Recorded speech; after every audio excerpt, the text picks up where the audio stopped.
Hi guys, it's Caitlin from Caitlin and Jazz Books, and today I'm filming my October wrap-up of November TBR. Took a while to get out. As you can see, I'm going for like the dress down look today because I'm tired for one thing, my hair was annoying me so I put it up. I'm wearing my PE top underneath and I didn't want to like broadcast my school to everyone, but I couldn't be bothered to get changed, so I just put my dressing gown on. So yeah, insight to my life. Let's just get on with it. We're all friends. So the first book I read this month was Queen of Shadows by Sarah J Maas, which, as I said before, I'm not going to like go into details about the series anymore because I'm like so far into it, everything's a spoiler. But yeah, this delved more into Selena, Dorian, Kale, all of that lot, and obviously Manon and the Blackbeaks, who before this book I didn't really care about as much because they were sort of just side characters and I didn't really get what the point of their story was. But obviously they've all sort of come together a bit now, like their stories have intertwined. And I've heard that happens more in the next book, but because this happened, I feel like I cared more about like the Blackbeaks and Manon and all of that sort of storyline, and also it was more interesting this time round.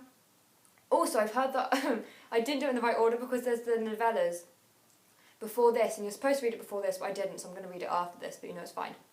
I give this 5 stars. The next 3 books I read were actually novellas, and I read them on Kindle, and that was The Whitechapel Fiend, Nothing But Shadows, and The Evil We Love, which are the 3rd, 4th and 5th novellas in the in the Shadowhunter Academy novella bind-up thing by Cassandra Clare, which follows Simon in the Shadowhunter Academy. And they are great because honestly, you get to learn more about characters which we love, like Infernal Devices characters. Obviously each one sort of starts off in the academy modern day or 2008, whenever it is, and then it goes back in time to tell a story about, mostly about Tessa, mostly them, but then obviously you do have The Lost Herondale, which was about a different Herondale, but you get like a story within a story, and it's great because it's just like the characters we love, and it's great to see them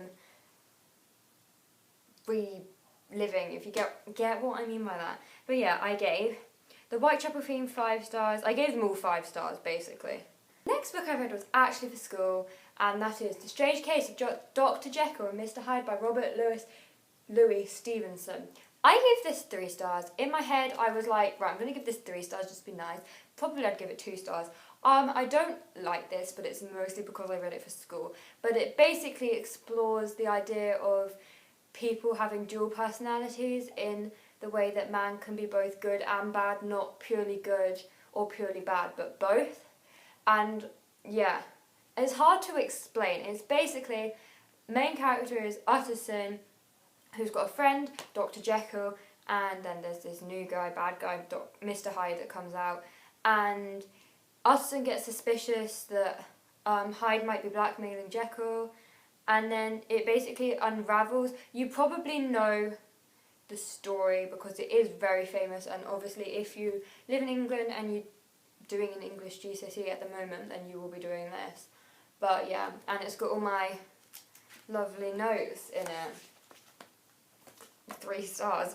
And the last book I read this month was Rebel of the Sands by Orwin Hamilton, which is basically about a girl called Armani who lives in Dustwalk, which is like set in it's like a desert place where it's not good to be female or orphan, and she is both.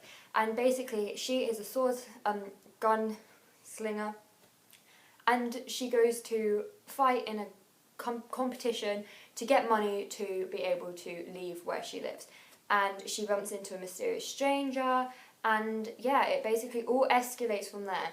I don't know with this, like, because I gave this 3 stars and I kind of felt it was a bit insta-love, but then it was really weird because they weren't like together, you were just sitting there like, I know you're together, but you haven't said that you're together.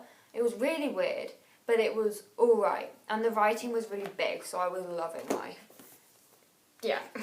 So yeah, for my current reading first book during November, I'm reading Passenger by Alexandra Bracken, which I've only read 47 pages, so I'm not that far into it, but from the gist of it I've got, it's about time travel, and it's about a girl called Etta, who's in the modern day, and then there's a captain who's in 1976, I believe, and I think they sort of meet up and go on, as it says on the back, a perilous journey across centuries and continents. I think they're finding something because it says thief. So yeah, it sounds good, and it's good so far, but obviously I've only read 42 pages. But yeah, it is quite long. All the books I'm reading this month are really long, which will mean I won't get through all of them because school. The book I'm planning on reading this month is Harry Potter and the Deathly Hallows by J.K. Rowling, which is the last Harry Potter book, which is really sad because it means I'll be finishing the series, but then I'm also really excited to finish the series. I'm not going to say what this is about because you will know, and simply I cannot be bothered because I want to go have a bath, and it is late if you cannot tell by the lighting. It is pitch black outside. But yeah, I'm very excited but sad. It's bittersweet to be finishing this series, but I feel like I should have finished it like 7 years ago. So, you know. I'm then having a bit of a Sarah J Maas month, reading The Assassin's Blade, Empire of Storms, and A Court of Mist and Fury. So, hopefully I will be getting to these 3. This is the novellas, which apparently I was supposed to read before Queen of Shadows, but I didn't.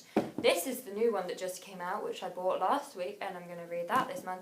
And then this is The Court of Mist and Fury, which is the second one in The Court of Thorns and Roses.